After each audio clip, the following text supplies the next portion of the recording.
Hello, Aaron Davis here at FCP Euro. Today I'm going to be showing you how to scrape carbon off your intake valves on my 2016 Volkswagen GTI.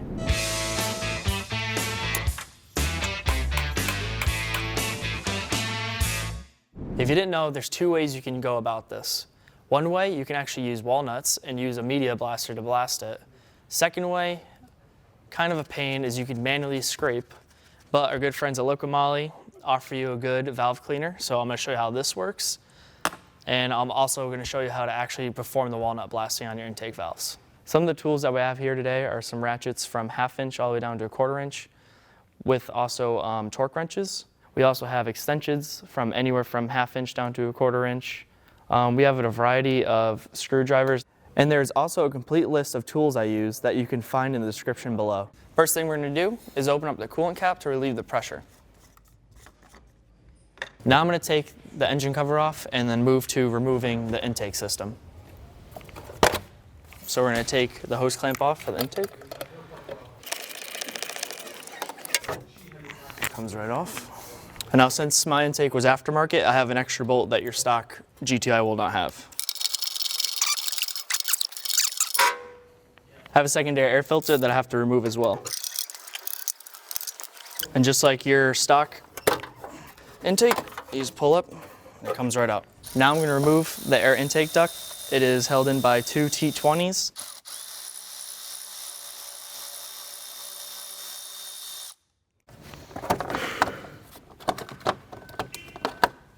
And then two T25s, and you have to remove the coolant line.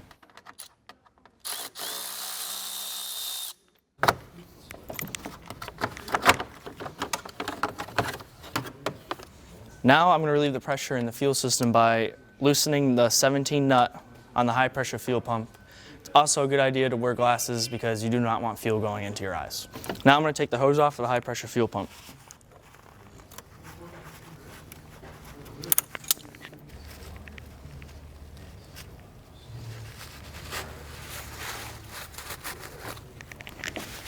Now I'm going to remove the belly shield held in by T25s. That'll remove the 7 T25s. I'm going to use this flathead to pop all the clips off. There's two of them right in front, and then you can just release it just like this. Now I'm going to be removing the coolant pipe held in by two T30s, one right here, and then I'll be also removing this clamp for this coolant line. Now I'm actually going to be removing the line. I'm going to use a radiator hose pick to free this hose up from the coolant. Now we're going to remove the coolant crossover pipe that goes right underneath the throttle body. I'm going to open up this brand new CTA tool, the 8832, and it's perfect for these style for coolant clamps for Audi Volkswagen.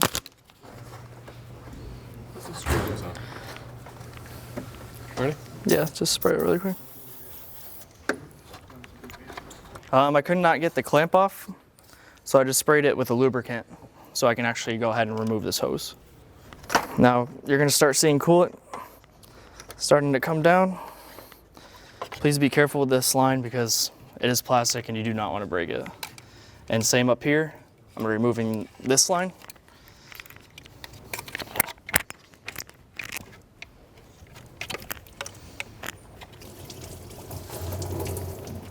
And I'm going to push this hose out of the way. Now I'm going to disconnect the throttle body connector and then free up the throttle body hose. This clamp right here is held in by a 7. Radiator tool to free up the hose.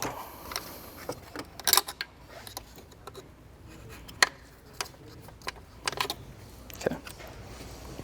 All right, first thing I'm going to do is free up the harness. Use a 90-degree hook pick. There's a pin in there. You just push it in, slide it out, push it out of the way. Then, this coolant hose right here, you're going to free up the same 90-degree hook pick, and now it moves. And then I'm going to remove the map sensor. The trick you can use is a hook pick to get underneath the tab, and it will release. Next, we're going to remove the two T30s that are holding this throttle body pipe.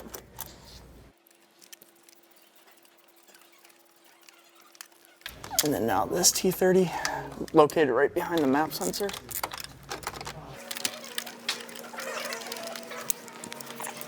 Make sure that they're all fully freed up. Next, we're going to remove the hose that's held in by a 7 clamp. You want to use a radiator hose pick to get behind you. They might take it off. Okay. Now the hose is free. Like I said before, make sure all the T30s are free from the block. And just yank down. Free up that hose. Free up this hose from the actual bracket, and be careful because coolant is probably gonna spill out. And then work your magic. Snake this whole pipe out. All right, now we're gonna remove the intake manifold bracket. It's held in by a 13 right here. And then right underneath the intake manifold is held in by an M10 triple square. Now that I removed the bracket, I'm going to want to free up this wiring harness. And it's going to be really on there. This is the bracket. Now I'm going to remove the throttle body. It's held in by 4 aluminum T30s. A good trick is to use this light, have a mirror in your non-dominant hand, and then have the tool in your dominant hand. Because the very, very back T30 is hard to get to, so you utilize the mirror so you can see where you're lining up your tool. Same for this one. Use the mirror and get the other back T30. Now it's time for the front T30s. Now it's time for the very last T30. Hold the throttle body because when you take this last bolt out, it tends to fall if you're not holding it.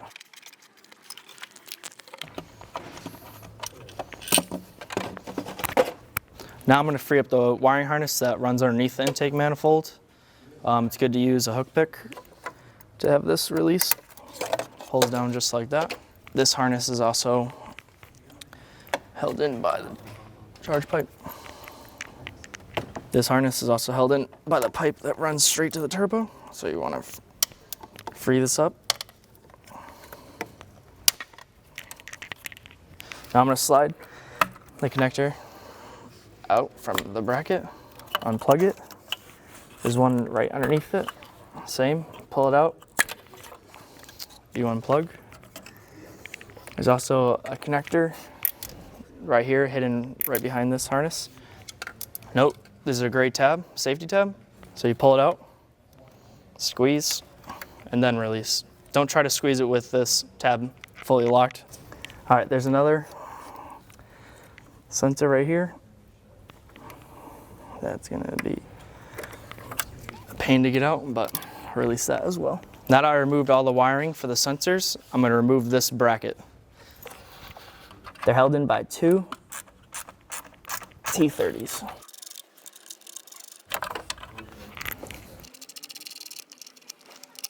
This one you have to feel out because it's a really tight area underneath the intake manifold.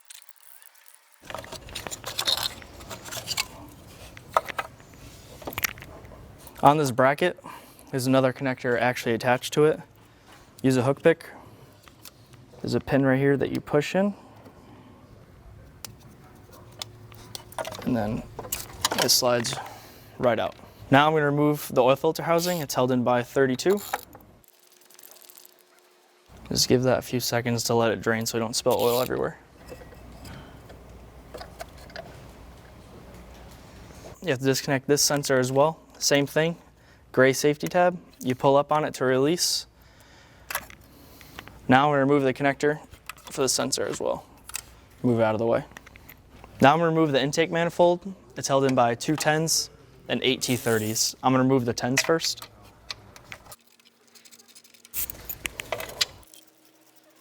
The screwdriver is magnetic, so I'm going to use it to my advantage so I don't drop this 10. Now I'm going to start removing the 8 T30s.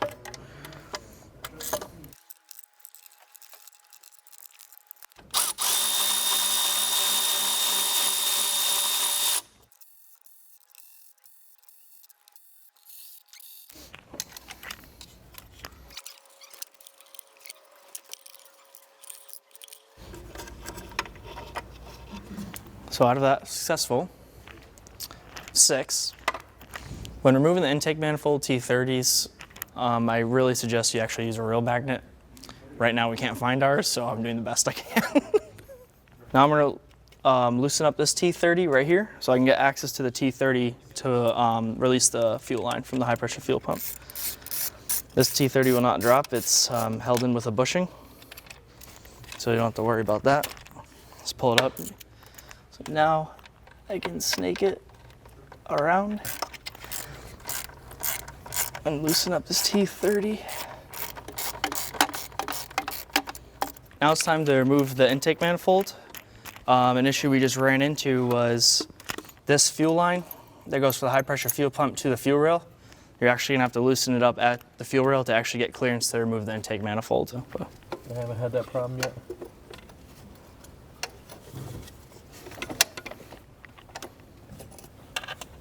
All right. It's loose. Wasn't that tight? Huh? So now you just yank up. And now we're gonna remove this sensor. 2 lines right here. So you push that tab in. Now you gotta push this tab in. And it's not releasing. Actually,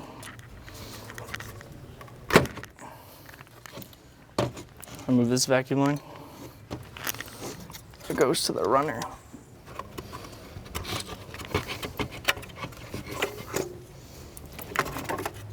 There's your intake manifold. All right, now that I took my intake manifold off, I'm gonna go ahead and remove my coil packs. It's a good idea to use a thin 10 for the second nut that's underneath these, or in this case, we don't have one that fits, so we're using some needle nose.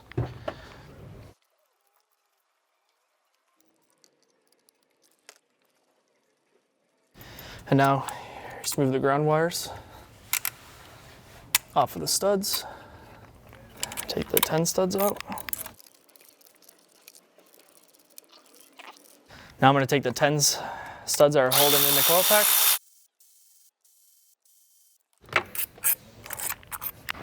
Now we're going to go ahead and disconnect the coil packs.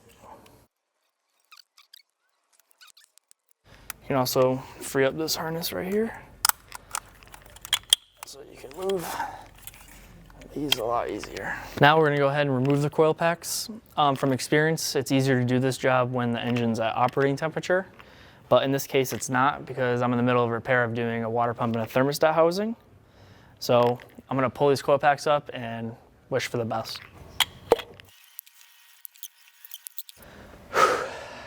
Now we're going to go ahead and remove the spark plugs. The only reason why I'm actually removing these spark plugs is it's easy to crank over the engine with them removed because you're not fighting anything. And we have to crank over the engine so that we can close all the valves to perform the carbon cleaning. You don't want anything going into your combustion chamber. Now I'm going to crank over the engine so I can make sure that cylinder 1's valves are closed so I can perform the carbon cleaning. I'm going to use this very long screwdriver to determine if the valve is on the upstroke, and you can actually physically see this move up to make sure that you're going in the right direction for top dead center. So you just slide it in, and actually cylinder 1 right here is pretty close to top dead center. So I'm just going to crank it over to make sure that it actually is. I'm going to turn over the crank with this 24 multi-point socket and make sure that cylinder 1 valves are at top dead center. Now cylinder 1 is at top dead center and the intake valves are closed. You can tell this by that I actually used the screwdriver and saw it go up. And also when you inspect the valves, you should not see any type of markings around there to make sure the valves are fully seated. I'm now going to begin manually scraping the valves with hook picks. Also, we're going to use the liquid moly valve cleaner and also be swapping in and out with brake clean.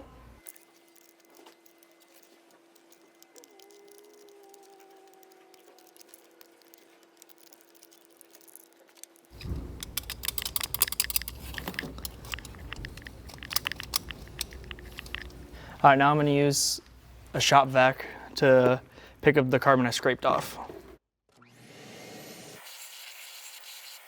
Now I scraped a bunch of the carbon off the valves, so I'm gonna use the liquid moly valve cleaner and fill up the ports a little bit.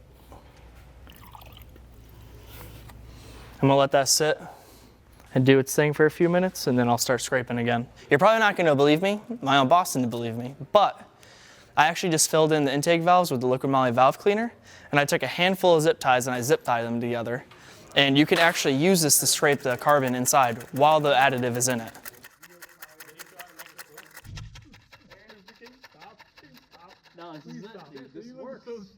Now I'm going to use this oil extractor to remove the liquid moly additive from the valves.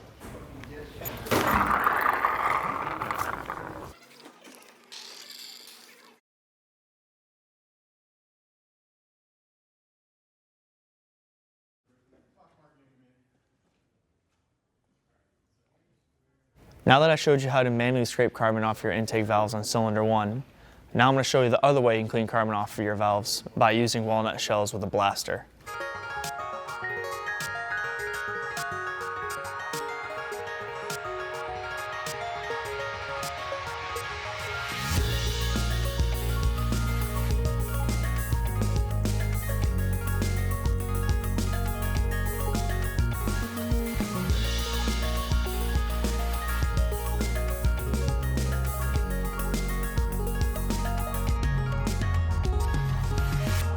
Just like cylinder 1, I have cylinder 2 at top dead center. The intake valves are closed. I went ahead and I scraped off the bigger carbon chunks with a pick, and I used a vacuum to pick up all the deposits. I also did not have a funnel laying around, so we made a Coke bottle work. Now I'm just gonna fill this up with walnut shells. You want to make sure that the top is really tight because we're going to be putting compressed air into the system, and you don't want air leaking out while you're doing the job. So now I have the shop air. I'm going to plug it into this air fitting right here. Now that I have shop air hooked up, I'm going to turn on all the valves. Yeah. For this job, you may find it easier if you have a buddy. Today I have my buddy JR here. He's in charge of social media here at FCP Euro, and we're going to get right to it. 034 Motorsports makes this very handy carbon cleaning tool. First things first, you're going to attach your shop vac to the 034 Motorsports tool, and then you're going to press it firmly against the cylinder head, and then you're going to turn the shop vac on, and then use the wand right here in the port. And I open my valve. Yep. And you begin maneuvering it so you can get the walnut shells all over the valve to get the carbon off of them. And you can see I have JR here to help me hold it firmly against the cylinder head because I don't want to make a huge mess.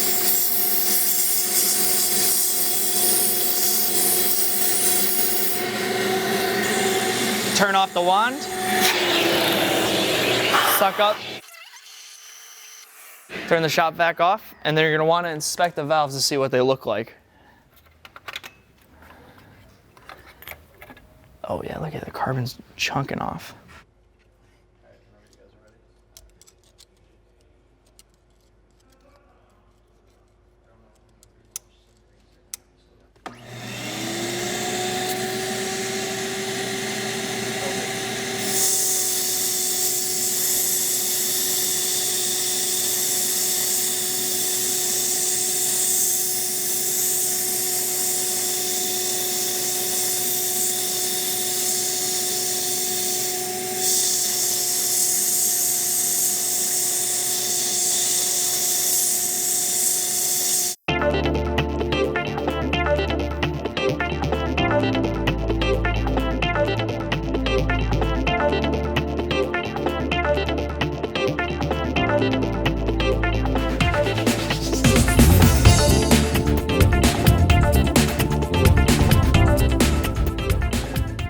Now that cylinder 2 intake valves are done, I'm going to move on to cylinder 3 and 4.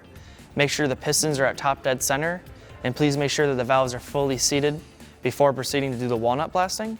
And just like I did for cylinder 1 and 2, I'm going to get into the pick and scrape all the big carbon deposits that I can, vacuum it all out, and then proceed to do the walnut blasting. Now the intake manifold slides that I took out of the cylinder head, I'm going to clean them with a razor blade because there's carbon buildup on this. So you just take your razor blade and you just scrape back and forth, and you're going to see the carbon come right off. It's kind of a really bad noise. Now it's mostly gone. Take a little carb clean and just spray it. And you dry it off. Now I'm going to do the same for the other 3 remaining. Now, just like we just did with the intake manifold slides, I'm going to clean the surface area on the cylinder head where the intake manifold bolts up to, but you always want to clean the surface when you're laying down a new gasket. You just take a razor blade, just like the slides, and you just slowly start scraping. I don't really recommend using power tools like a cookie wheel on this because you don't want anything to gouge the aluminum, which could cause like a leak if there is a small gouge. And after when you're done scraping, I just take a rag with a little bit of carb clean or brake clean. I just wipe it down to make sure all the debris is off.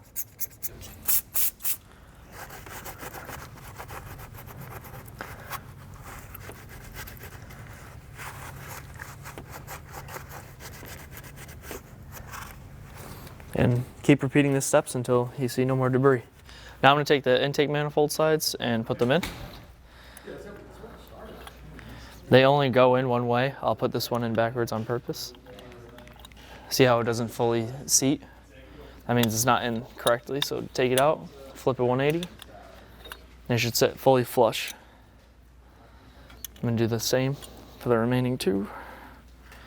And they're all fully flush, so now I'm ready to lay in the manifold. I actually had a fault for the intake manifold flaps, and they were not performing properly. First things first, I'm going to install the fuel line. I'm going to go ahead and put this side first into the high pressure fuel pump, and this one right here goes straight to the fuel line. So I'm going to put the high pressure fuel pump one on first, and you want to do this hand tight until you can get the bottom line on. Like that, don't fully tighten it. And the trick that I learned is before I actually install this intake manifold, I'm actually going to leave the nut off of the fuel rail because I was having difficulties removing my intake manifold because it was hitting the nut right below the flare. There's one sensor right here that's kind of a pain to plug in, so when I install this intake manifold, I'm going to plug this thing in first. So now just move everything around until you can actually seat your manifold.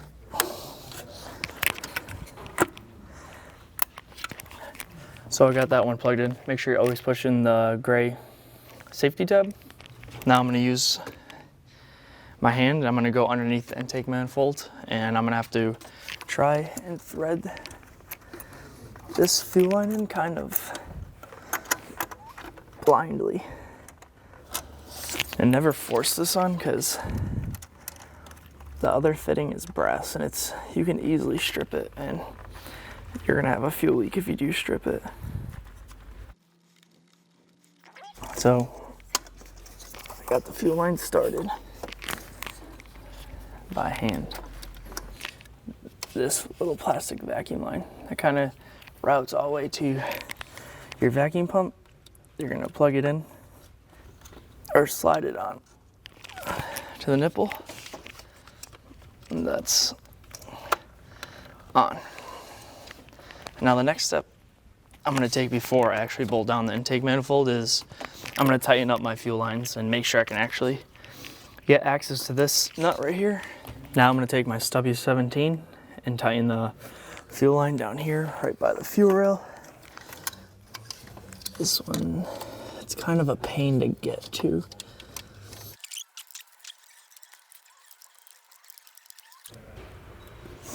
Okay. That one's fully tightened.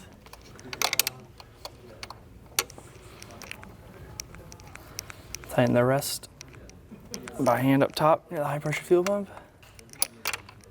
And then go ahead and tighten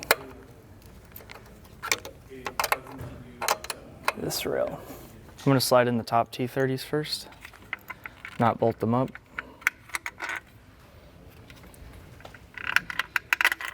I'm gonna give them just a couple of threads actually. Hold the manifold a little bit in place, but also give it some wiggle room so you can get the bottom T30s in. And just tighten them by hand just like this, just a little bit. Nothing crazy. And you can use another finger to help you like line up the hole. There's a little access right here. I'm gonna tighten that in by hand just a little bit. You may find it easy, just like lift up on the intake manifold a little bit.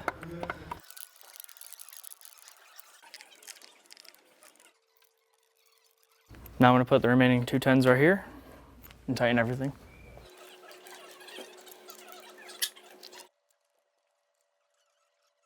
Now I'm going to torque the 8 T30s and the 210s to 9 Newton meters from going inside out.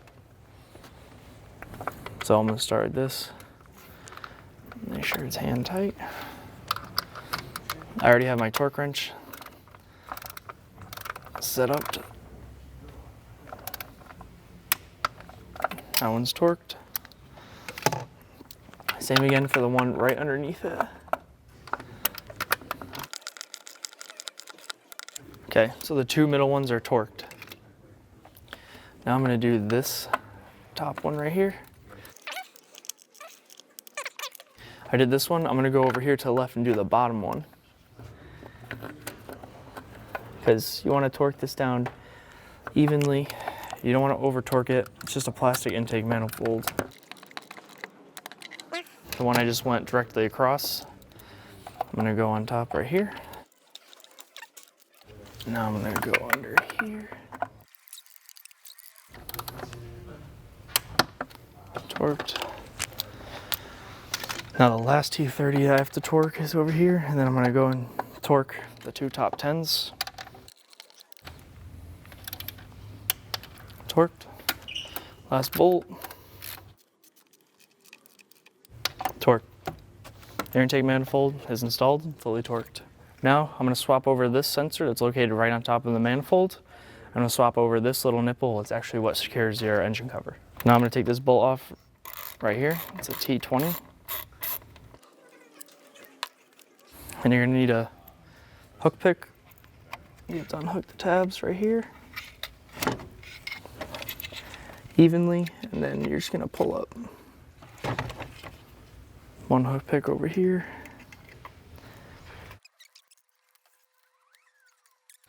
Once the tabs are released, you pull it up. I'm just gonna swap it to its new home. Push it down, make sure the clips are fully seated. I'm gonna go ahead and reinstall. Just hand tight, this is literally just plastic. Now, I'm gonna take the nipple off, which holds the engine cover. It's a 13.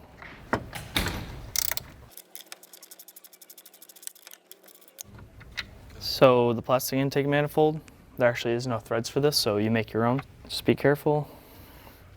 Try to make it as straight as possible. Slowly tighten it. Have it not move around crazy. Because like I said, you're making your own threads. Okay, that's fully seated. Now, this sensor, plug it in, make sure it clicks in. Push the safety gray tab down. Now I'm gonna install the bracket that holds in all these connectors. But first, this connector right here actually slides onto the bracket. So I'm gonna go ahead, 2 T30s.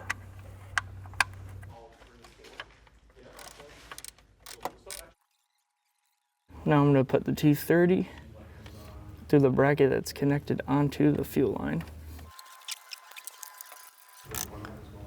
Just like that. Now I'm going to tighten this T30 down, just like that. Now I'm going to plug in all the connectors and attach them to the bracket so that they only go into one connector, so you cannot mix these up.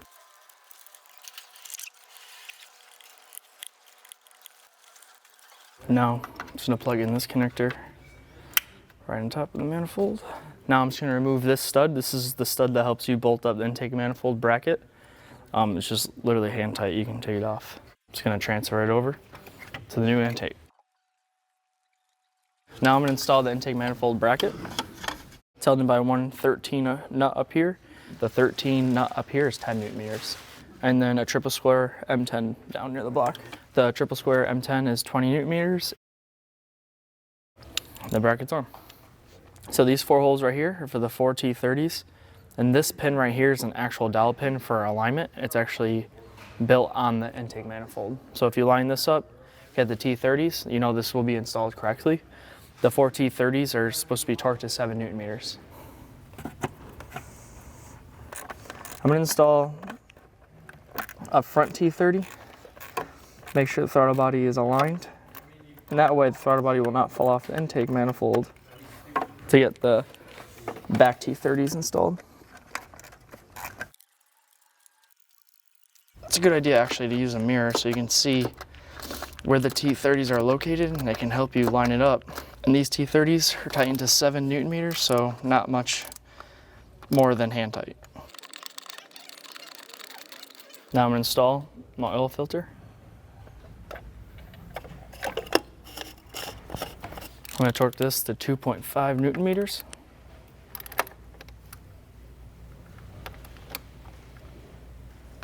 Now I'm gonna put the throttle body piping back in. I'm gonna spray this, help me slide it back onto the throttle body.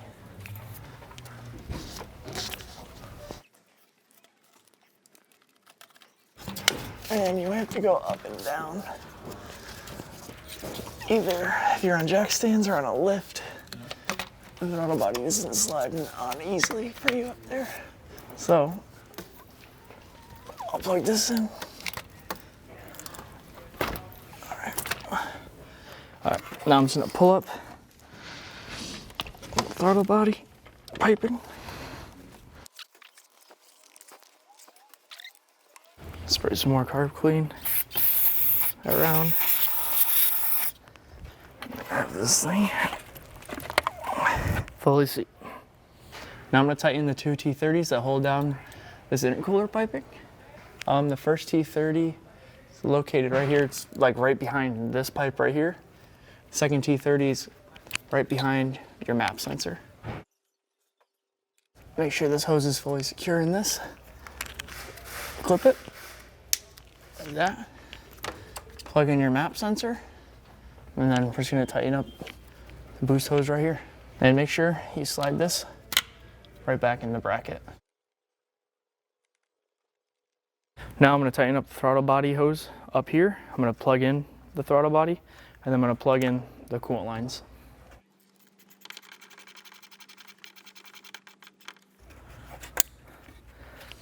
And this clip right here, you just clip it to the intake manifold just like that.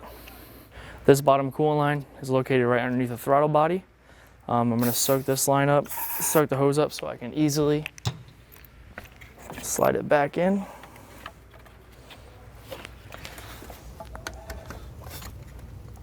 Make sure it's fully seated. I'm gonna use the special CTA pliers.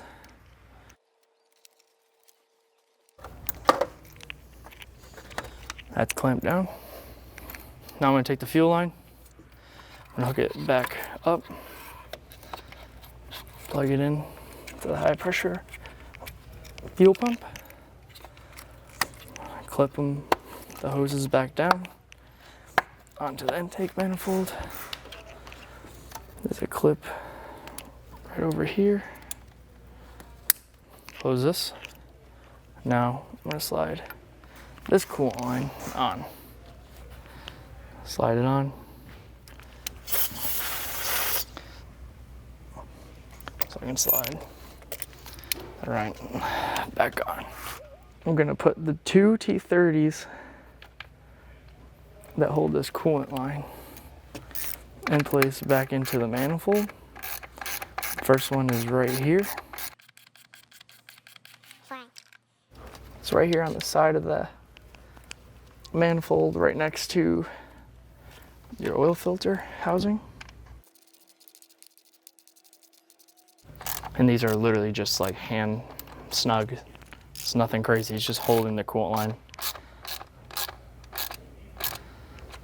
Now I'm gonna install this air duct first.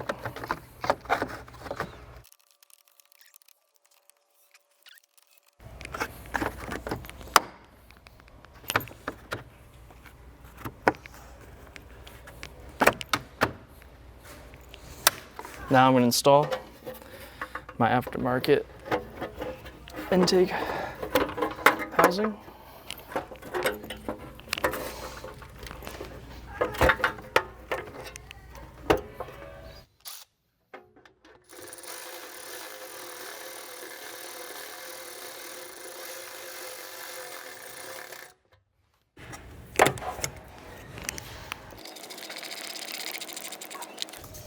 Give that a tug. Just make sure it doesn't come loose. I'm gonna plug back in my secondary air pump hose to my aftermarket filter. All right. I'm gonna plug in this line that runs across. I'm gonna tighten down these two T20s to leave this right here. Now I'm gonna install this air duct cover. Has one big clip and then two T25s on the side.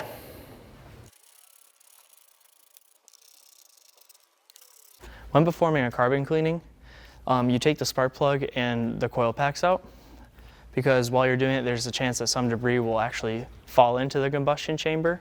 So you're gonna wanna do a dry crank to make sure that you shoot all of that stuff out. Make sure you have built up oil pressure, make sure you have built up fuel pressure before you put the spark plugs and the coil packs back in.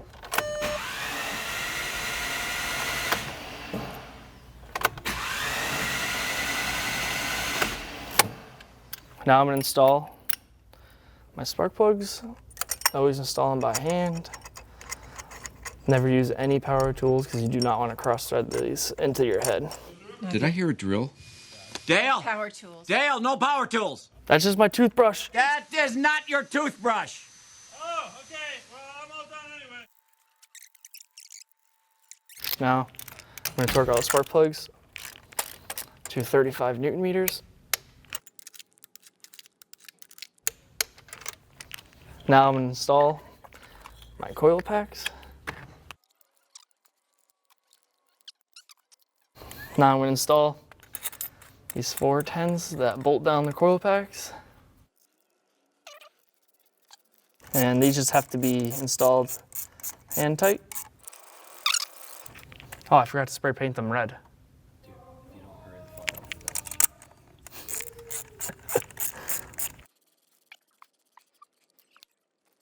Stay tuned for my next DOI. I'm going to teach you how to plasti dip your coil packs red. You're going to slide your grounds back on. Just put these 10s on.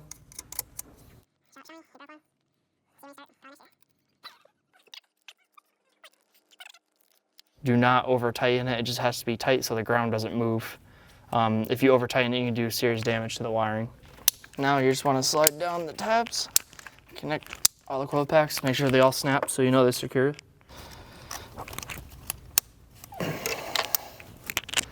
Now I'm going to top off the coolant. Now I'm going to put the coolant cap back on.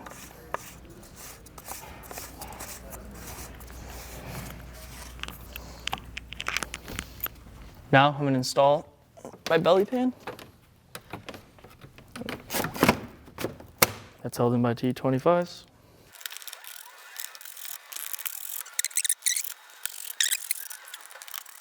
Last but not least, I'm going to install my engine cover.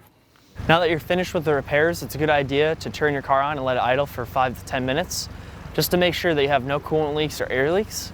And right now I don't have either, so I'm gonna go for a quick test drive, and it seems like the car is healthy. If you liked the video, don't forget to like and subscribe. If you have any questions, leave it in the comment box below. Thanks for watching. You can actually adjust it on firmness like this. Come on, man, don't laugh.